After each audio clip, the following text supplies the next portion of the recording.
फारूक अब्दुल्ला साहब और national conference की लीडरशिप 5 अगस्त 2019 के फैसले पर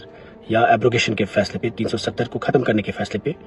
ऑन बोर्ड थी बीजेपी सरकार को। और जब ये फैसला दिल्ली में हुआ तो नेशनल कॉन्फ्रेंस के साथ न सिर्फ अंडरस्टैंडिंग थी बल्कि वो उनकी लीडरशिप इस फैसले के साथ ऑन बोर्ड थी और प्राइवेटली इस फैसले में हुकूमत की मददगार भी थी। अनफॉर्चुनेटली हम ये बात मुसलसल कहते आ रहे हैं कि 5 अगस्त 2019 को जो फैसला हुआ उससे पहले 3 अगस्त को फारूक साहब, उमर साहब और उनके मेंबर पार्लियामेंट हसनैन मसूदी साहब नई दिल्ली में प्राइम मिनिस्टर साहब से उन्होंने मुलाकात की और ये आखिरी मुलाकात थी जम्मू कश्मीर की लीडरशिप की तरफ। और ये उस वक्त ये मुलाकात हुई जब ऑल पार्टीज यहाँ पर पीएजीडी का एक फॉर्मेशन भी हुआ था और पीएजीडी को साइडलाइन करते हुए, यूनिटी को साइडलाइन करते हुए, बाकी लीडर्स को आइसोलेट करते नेशनल कॉन्फ्रेंस की लीडरशिप उस वक्त प्राइम मिनिस्टर से मुलाकात उन्होंने की और उसके बाद वादा किया कि पब्लिकली मीडिया में कहा कि हमें एक एश्योरेंस मिली है 5 अगस्त को कोई भी ऐसा फैसला जम्मू कश्मीर के खिलाफ नहीं होगा। हम 1947 से ये देखते आ रहे हैं जब भी इलाहाक के बाद, इलाहाक से लेकर उसकी रेटिफिकेशन से लेकर जब भी हिस्टोरिकली कोई इरोजन जम्मू कश्मीर के साथ हुआ, चाहे हमारे पास कानून, हमारे पास अपना कॉन्स्टिट्यूशन था, हमारे पास अपना एजेंडा था, चाहे हमारे पास अपना सुप्रीम कोर्ट था, चाहे हमारे पास अपना इलेक्शन कमीशन था, या हमारे पास अपना एक वजीर आजम हुआ करता था या सदर रियासत हुआ करता था, जब भी कोई इरोजन हुआ हिस्टोरिकली उन चीज़ों को जब भी कश्मीरियों ने एक्सेप्ट नहीं किया तो नेशनल कॉन्फ्रेंस ने कहीं ना कहीं लेजिटिमेसी उन तमाम फैसलों और तमाम इरोजन्स को वक्तन फवक्तन दी है। चाहे शेख साहब बंद भी रहे, उसके बावजूद भी हमने देखा कि प्राइम मिनिस्टर की कुर्सी को चीफ मिनिस्टर बनाने में लेजिटिमेसी उन फैसलों को स्टैंप जो पड़ी वो नेशनल कॉन्फ्रेंस की लीडरशिप से पड़ी। इस बात में कोई शक नहीं है कि 5 अगस्त 2019 को जो फैसला हुआ कहीं ना कहीं अंडरस्टैंडिंग थी बीजेपी के साथ, यहाँ की जो टॉप लीडरशिप थी नेशनल कॉन्फ्रेंस की, और जो अमर सिंह दुल्लत ने, जो फारूक अब्दुल्ला साहब के खास अजीज दोस्त है और जिन्होंने मुसलसल उनके लिए एडवोकेसी की रखी है, हमेशा एडवोकेसी करते हैं। और एडवोकेसी के साथ साथ 5 अगस्त 2019 के बाद अमर सिंह दुल्लत साहब नई दिल्ली से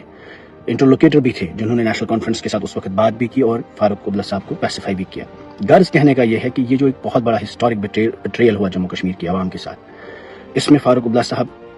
की जो भी अंडरस्टैंडिंग थी, हम सभी लोग बैसिटी कश्मीरी होने के नाते, यहाँ के बाशिंदे होने के नाते हमारी यहाँ की हुकूमत से ये एक इल्तिजा है कि आप हमें इस पर एक क्लैरिफिकेशन दें। क्या ये सच है जो दुल्लत साहब ने कहा है और उनकी स्टेटमेंट में, उनकी किताब में, उनके इस इल्ज़ाम पर कितनी हकीकत है? क्या आप 5 अगस्त 2019 से पहले ही आपकी कोई अंडरस्टैंडिंग थी, किन वजूहात पे थी और उसकी बुनियाद क्या थी? क्योंकि 5 अगस्त 2000 के बाद या उससे पहले जब ये फैसला 2019 को होने वाला था, उस वक्त कई separatist organisations, main stream organisations और कई एक्टिविस्ट, कई जर्नलिस्ट, कई ह्यूमन राइट्स एक्टिविस्ट के साथ साथ मीडिया हाउसेस के साथ साथ एक बहुत बड़ा क्रैकडाउन जम्मू कश्मीर में हुआ, जिसमें पीपल्स डेमोक्रेटिक पार्टी के मुसलसल लगभग 40 लोग पार्टी से तोड़े गए, कई सेपरेटिस्ट को बंद किया गया, कई ऑर्गेनाइजेशंस को बैन किया गया। हालांकि जमात इस्लामिया भी उसमें थी, एक बड़ी रिलीजियस तंजीम जिन पर आज भी न सिर्फ उनके लोग बंद है बल्कि उन तंजीमों को बैन कर दिया गया ऑफिशियली, और आज भी वो दौर सिलसिला जारी है। हमने कभी नहीं देखा नेशनल कॉन्फ्रेंस इन फैसलों की मुखालफत करते हुए। हालांकि इस सारे फैसले की मुखालफत जो उसके सिम्टम्स थे, या आज तक 5 अगस्त 2019 के बाद जितने फैसले हुए, पीपल्स डेमोक्रेटिक पार्टी की लीडरशिप महबूबा जी या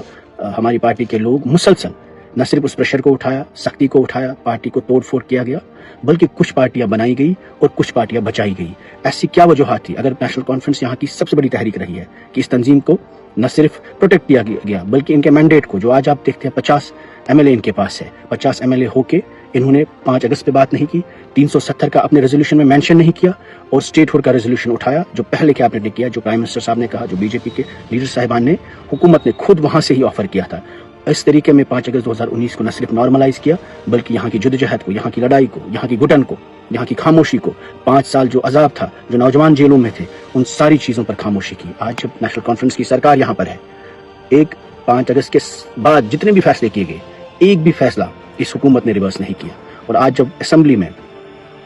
में जब मेन मुद्दे उठते हैं, चाहे पॉलिटिकल प्रिजनर्स की बात हो, 370 की बात हो, स्टेटहुड की बात हो, या यहाँ पर लैंड लॉज की बात हो जो बदले गए, या उसके बाद जो वक्फ का बहुत बड़ा मसला बना पूरे मुल्क में, जब तमिलनाडु, कर्नाटक जैसी स्टेट्स जहाँ 4-5% माइनॉरिटी में मुसलमान रहते हैं, यहाँ पर एक मुस्लिम मेजॉरिटी स्टेट थी, इस स्टेट ने फैसला किया कि हम वक्फ पर रेजोल्यूशन नहीं करेंगे, डिस्कशन नहीं करेंगे, बातचीत नहीं करेंगे। तो इसका गर्ज साबित होता है कि दुल्लत साहब का जो इल्जाम है कहीं ना कहीं उसमें वजन है, उसमें हकीकत है। कहीं ना कहीं ये साबित होता है कि अमर सिंह दुल्लत की जो बातचीत हुई है फारूक साहब के साथ, जो फारूक साहब ने नाराजगी की कि हम آپ کے ساتھ چلتے اس فیصلے میں یا ساتھ چلنے کی کوشش بھی کرتے, یا ہم آپ کے ساتھ تھے یا پرائیویٹلی آپ کو سپورٹ کرتے تھے, کہیں نہ کہیں اس میں ایک بہت بڑی حقیقت ہے, اور کہیں نہ کہیں یہاں کی سرکار کو, نیشنل کانفرنس کو جواب دینے کی ضرورت ہے. اس وقت اس حکومت کے بعد 5 اگست کے بعد تمام لوگوں نے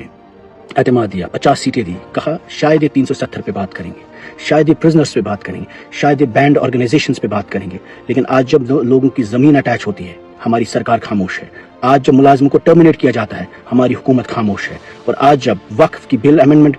پہ آتی ہے, ہماری سرکار اس پہ بھی خاموش رہتی ہے. اور آج جب 370 کی بات ہوتی ہے, ہماری سرکار بزنس رول کی بات کرتی ہے. کہیں نہ کہیں کشمیر کو ڈی پولیٹیسائز کرنے کی کوشش کی جا رہی ہے, اور نیشنل کانفرنس اس میں بی جے پی کے ساتھ ہے. اور خاموشی کا مقصد, آپ ایک سائلنٹ اپروول دیتے ہیں, آپ کہتے ہیں کہ جماعت اسلامیہ کی بین پر آپ خوش ہیں,